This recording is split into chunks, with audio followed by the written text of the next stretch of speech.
hand it over to Corey to talk about the pet battle system.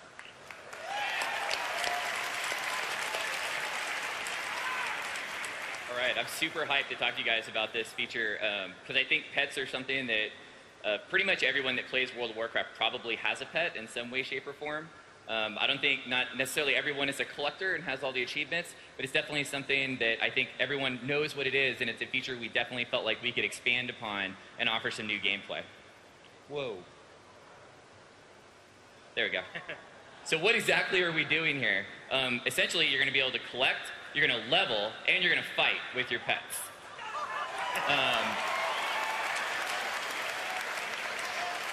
So we're going to go through all of these in a little bit more detail. But first, some key elements. First of all, it's accessible to everyone. We didn't want it to be a feature that was locked to the max level that only a few people would get access to. We wanted it something to be that everyone could do. So you'll be able to start this at a really low level and start collecting pets, leveling them up, and building your team.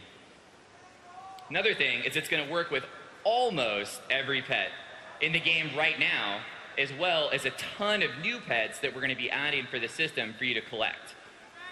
So for all you people already out there that already have, say you've got 100 pets, you know, most likely almost all of those pets are going to work with the system right when you get it. Now granted, you're going to have to level them on your own, but they'll still be able to work with the system. It's also going to be a lot of customization, things like being able to name your pets, things like being able to have different ones, giving them individual abilities. We'll get into that more in a little bit. So as far as collection goes, how does that work? Like I said, it's going to work with your existing pets. So a lot of people are going to start the system and already have a pet to start with and get it going. There's another type of pet you're going to be able to get that we're introducing new for Mists of Pandaria, and this is going to be called a wild pet. And the way wild pets work is you're going to find them out in the world. Essentially, when you find them, you're going to be able to engage in battle with them and fight with them using a pet that you already have. And then you're going to be able to get that pet and add him to your collection. Now, what's cool about these wild pets is that they have random varying stats. So you're not necessarily going to just go out and be able to get all the wild pets you want, you know, within that first week, because they're going to have varying stats. So you might want a pet that's really good at, say, tanking, or a pet that maybe has like a CC ability. So you're going to keep wanting to collect these pets until you find that one that has the right set of stats. Then you can start leveling it up. The other thing about the wild pets that's pretty cool is that they have unique spawning abilities. So for example, certain wild pets you might only find during a certain season, like winter. Certain pets you might only find when it's raining, for example. Certain pets might only spawn during the day or the night. So there could be a pet that only shows up during the spring while it's raining in Elwynn Forest at night. Now, they're not all going to be like that, obviously, but we definitely want to mix it up so that people have a lot of pets to collect over a long period of time. We don't want you to just go out right away and get all of them. We want it to be a system that lasts. Now, how are you going to find these pets? We're going to change the pet interface we have now and introduce something called the Pet Journal. What the Pet Journal is going to do is let you manage all your existing pets you have, as well as the teams and the battling and everything that goes along with the new system.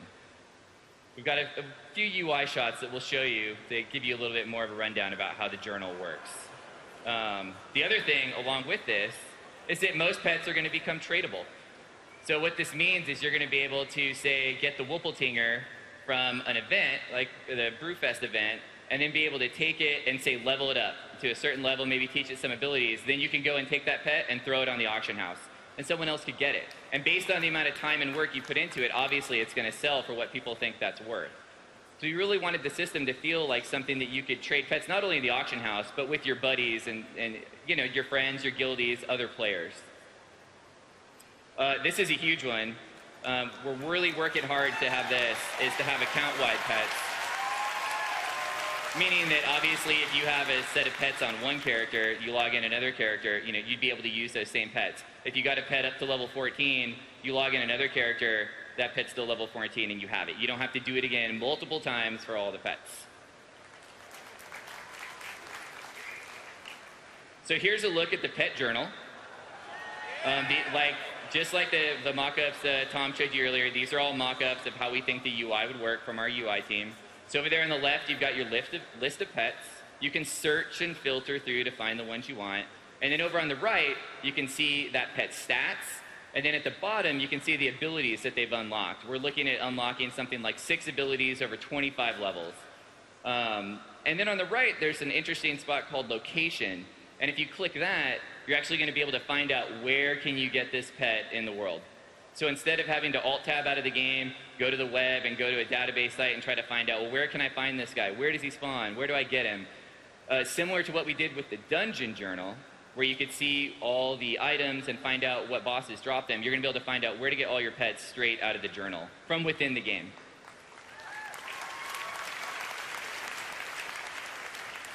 So now you've collected some pets, you've got a good amount of them, you're managing them, now you've got to level them. How do you do this? Well, you fight with other pets. When you win battles, you earn experience, and experience levels your pet. As you level, you're going to learn new abilities that you can then use in battle. Now, you're also going to have slots to place these abilities in. Every pet can use 3 abilities in battle at one time. So a pet's going to learn 6, and you get to choose any 3 of those and place them on your pet to use in the battle. And I've got it mock up so you guys can see how this looks too. Every time you level, you're going to earn stats as well. So the higher level your pet, obviously it's going to be stronger as it's growing. Now you're going to be able to level multiple pets because you're going to want to build a team. You don't want to just take one pet and get them all the way up. You might want to take a couple pets and level them all up together so that you can have a team of pets that are at similar level. So here's a look at the team interface. So this is also within the journal, it's just a different tab. And so here we've got a team. This guy has 2 pets on his team, and you can see those 3 slots for abilities where he's dragged an ability in. And those are the abilities that when this pet goes into battle, that's what shows up on the bar, and you can press that ability to use it. So over on the left, these are the pets and their level, and then on the right, you just drag them over, and that's how you would build a team. Now, how does the fighting work, right? So now you've got a pet, you've leveled them up, you want to actually fight against someone and use all this stuff that you've been earning. So you're going to be able to fight both in PvE in the world against the wild pets, but you're also going to be able to fight friends and possibly enemies using the PvP battle as well. One thing that's different, it's going to be turn-based. So we wanted to slow things down a little bit from WoW combat. WoW combat's super fast. You know, people can sometimes die in like 15, 20 seconds right away. So we wanted to introduce something that felt a little different, could slow it down, and it's something that's a little bit more of a thinking game. So mechanics-wise, you know, it's not going to be something that's going to move so quickly, you're not necessarily going to miss it or know what happened. So we wanted to give something that felt a little bit different. So it could be, you know, just people that might want to focus on that could have a different piece of content to focus on. Kind of like we were saying earlier, that we want content for everyone. We want to have a feature that a lot of different people could play, not just something that's for a small segment of the population. So you're going to fight with a team of 3, and we're going to allow you to queue. Just like we have dungeon queuing, you know, you'd be able to queue up and go against another group, and we'd look at the level of their pets so we could make sure that we put you against other pets that were within the same range. So hopefully you'd have a fight that feels there's something about the level that you could handle. So here's a look at what it would look like. This is just a mock-up. So one thing that's important is we want to keep the WoW characters in the scenes for the fights because they're important. They're the ones that are collecting the pets. They're the masters of the whole system. So we want to have the WoW characters actually be a part of it. When your pet does an ability, you know, your guy might do an emote. He might do something that makes sense going along with that ability that you used. You can see the bar at the bottom has the abilities you'd be casting, and then you can see your other pets kind of underneath the portraits there. This is just a mock-up, like we said, but it's, you know, something we could envision it looking like. So customization, like I said earlier, naming your pets is a big thing. So you could have a pet that you've had for a really long time, and you finally be able to give them a name, and then see that name in battle. We're also talking about having items. So imagine the idea that you could have an item that we'd have an item slot on the pet. You can equip an item. Maybe you could even put gems in that item so that you could modify the stats on the pet as well. So we could pull in some of the profession systems. You're going to be able to do individual builds like we were showing you earlier with abilities. So you can take a certain pet and change his abilities and change his slots out so that your team will feel different from other teams around you. And finally, we've kind of got this concept of masters. So you're going to be able, we wanted to really have people that are into the system feel like they could travel around the world and have a reason to go to other places. So you're going to be able to go to, like, say you're going to go to Daenerys, and there's a goblin there that's really great with training mechanical pets. So you'd be able to go there and fight him, and if you can beat him, he'll grant you what we're calling a master ability. And then you could use that ability on any of your pets to fight in battle. So here's the look at how this could work. So this guy's got 3 abilities at the top right now, and then he's chosen a master, and then over on the right, we see the map. And that shows you where you can go to fight that master and the ability that you could get.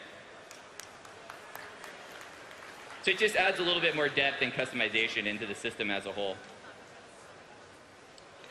So that kind of wraps up the core features. So now I'm going to talk to you guys a little bit about some of the dungeons that we're expecting to have. We're looking at doing 9 new dungeons for Mists of Pandaria. We're super excited to be able to do a lot of different new dungeons, a lot of awesome looks. There's going to be 6 dungeons specifically on Pandaria that you're going to be able to fight in. We also have something coming back that we found was very popular with Cataclysm. Just a few updates of classics. And so we picked a couple. Scholomance.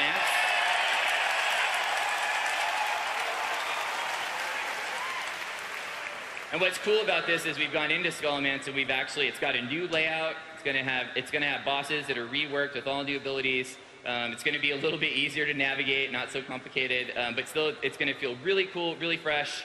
And we're gonna talk a ton about it in the dungeon panel later today. The other one is Scarlet Monastery.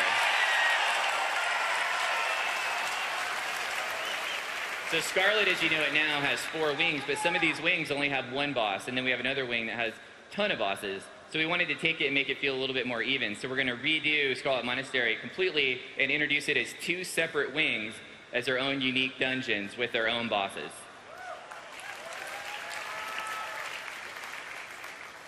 We got a few screenshots of a couple of the new dungeons. This is the Stormstout Brewery here. You're going to be helping Chin Stormstout recapture this brewery for his family heritage. This is a look at the Shadowpan Monastery.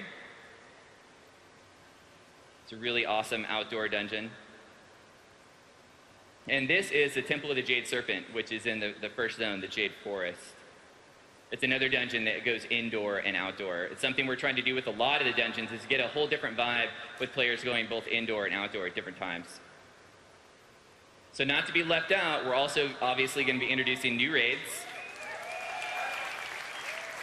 We're looking at having 3 raids to launch with. The races we're looking to feature in these raids are the Mogu and the Mantid. So we talked about a little earlier as kind of being 2 of our pillar enemy races. So definitely fit well into the whole raid vibe as far as having creatures that you're going to want to kill. So as you know, we're introducing Raid Finder with 4.3 for the Dragon Soul raid. In Mists of Pandaria, Raid Finder is going to be available for all raids, right from day 1. So all the raids are going to have essentially 3 difficulty levels of Raid Finder, Normal, and Heroic right off the bat. We think it's going to be great because it's going to give that other level for people that are looking to get into raiding a chance to do that with content that really fits for them.